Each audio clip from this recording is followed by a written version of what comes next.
All right, let me do a quick check-in with Chapter 5, Part 2 of uh, Gulliver's Travels, Voyage to Brobdingnag. Um, so, yes, in this section, uh, Gulliver is kind of has the hard knock life of being a tiny, tiny person in this court, and he relates many misadventures.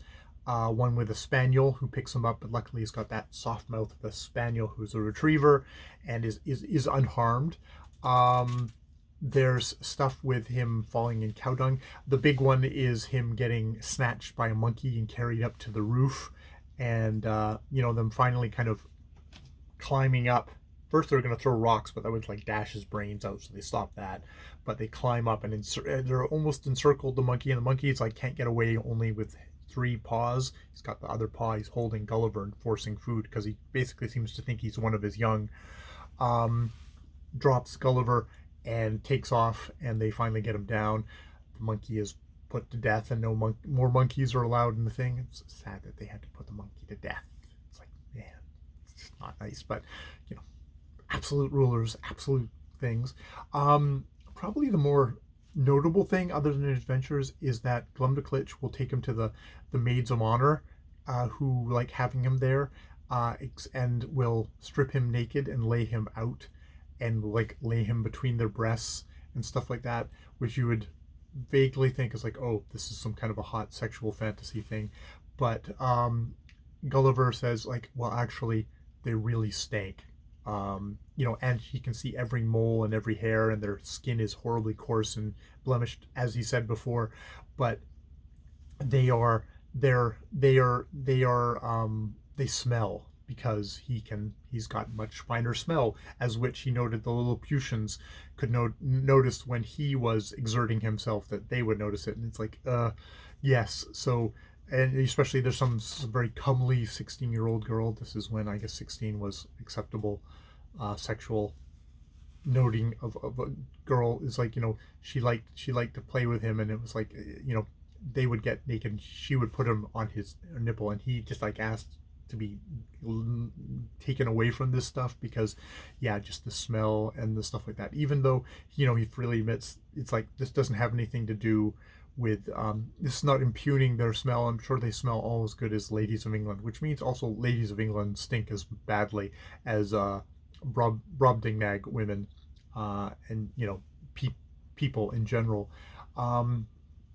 So yeah, and they have a thing here where that 16-year-old girl would think nothing of just sort of putting him down and relieving, having a good piss in front of him, where he says like, it's a couple of giant gallons of urine come coursing out of this giant girl. But again, we have this whole thing of kind of insistence on the animal nature, the grossness of human bodies, especially when you look at them up close, and you're looking at like all the hairs and the moles and the stink. That might just be me.